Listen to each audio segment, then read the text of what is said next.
அதிமுகவில் மீண்டும் உட்கட்சி பூசல் என்பது வெடித்திருக்கிறது.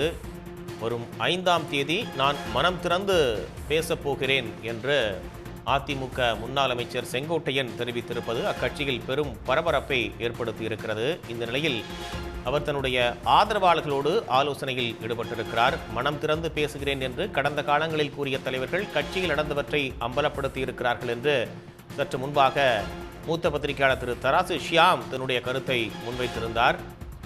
5ஆம் தேதி மனம் திறந்து பேசப்போகிறேன், அதுவரை அனைவரும் பொறுத்திருங்கள் என்று செங்கோட்டையன் பேசியிருப்பது அதிமுக அரசியல் களத்தில் பரபரப்பை ஏற்படுத்தி இருக்கிறது. என்ன சொல்லப் போகிறார் அவர், என்ன முடிவை எடுக்கப் போகிறார், தன்னுடைய ஆதரவாளர்களோடு என்ன கலந்துரையாடலை முன்னெடுக்க இருக்கிறார் என்பதெல்லாம் மிகப்பெரிய கேள்விகளாக இருக்கிறது.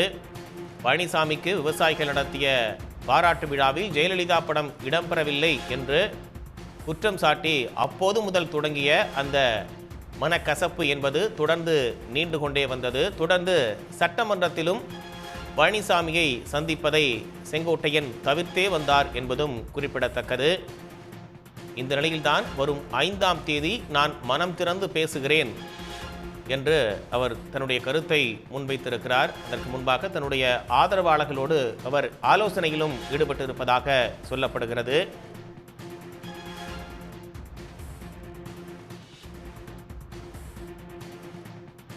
இது பற்றிய கூடுதல் விவரங்களோடு செய்தியாளர் குணசேகரன் இணைகிறார். விவரங்கள் குணசேகரன். நிச்சயமாக கட்சி தலைமையுடன் எடப்பாடி பழனிசாமியுடன் அதிருப்தியில் இருக்கக்கூடிய செங்கோட்டையன் வரக்கூடிய 5ஆம் தேதி மனம் திறந்து பேசப் போவதாக அறிவித்திருக்கின்றார். அதற்கு பிறகாக தற்பொழுது கோபிச்செட்டிப்பாளையத்தில் இருக்கக்கூடிய அதிமுக கட்சி அலுவலகத்தில் தற்போது நிர்வாகிகளுடன் ஒரு ஆலோசனை கூட்டத்தில் தற்பொழுது ஈடுபட்டிருக்கின்றார். குறிப்பாக இந்த ஆலோசனை கூட்டத்தை பொறுத்த வரைக்கும் நம்பியூர் ஒன்றிய தம்பி சுப்பிரமணியம், நகர செயலாளர் பிரீமியர் கணேஷ் மற்றும் கிளை கழக செயலாளர் என ஒரு 50க்கும் மேற்பட்ட நிர்வாகிகள் தற்பொழுது இந்த ஆலோசனை கூட்டத்தில் ஈடுபட்டிருக்கிறார்கள். ஏற்கனவே கடந்த சில மாதங்களாக எடப்பாடி பழனிசாமியுடன் ஒரு மனவிரோதத்தில் அதிருப்தியில் இருந்த செங்கோட்டை என்ன மாதிரியான ஒரு முக்கிய முடிவை எடுக்கப் போகிறார், அந்த இடத்தில் 5ஆம் தேதி என்ன அறிவிக்கப் போகிறார் என்ற ஒரு பெரும் நிலவக்கூடிய சூழ்நிலையில் தான் தற்பொழுது தன்னோட நெருக்கமாக இருக்கக்கூடிய நிர்வாகிகளுடன் தற்பொழுது இந்த ஆலோசனை கூட்டத்தில் ஈடுபட்டிருக்கிறார். இவருடன் இந்த ஆலோசனை கூட்டத்திற்கு மேலும் 2 சட்டமன்ற உறுப்பினர்கள், அதிமுக சேர்ந்த சட்டமன்ற உறுப்பினர்கள் வரப்போவதாகவும் தற்பொழுது தகவல்கள் வெளியாகி இருக்கின்றன. 50க்கும் மேற்பட்டவருடன் இந்த ஆலோசனை கூட்டம் தற்பொழுது தொடங்கி இருக்கின்றது. செய்தியாளர்களுக்கு உள்ளே அனுமதிக்கவில்லை. முதல் புகைப்படம் எடுப்பதற்கு மட்டுமே உள்ளே அனுமதி வழங்கப்பட்டிருந்தது.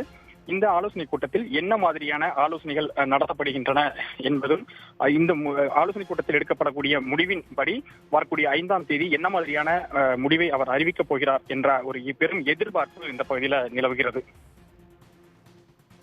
கூடுதல் விவரங்களுக்காக மீண்டும் இணையலாம் குணசேகரன். தற்போதைய தகவல்களுக்கு நன்றி. உடனுக்குடன் செய்திகளை தெரிந்து கொள்ள சன் நியூஸ் பெல் ஐகானை கிளிக் பண்ணுங்க.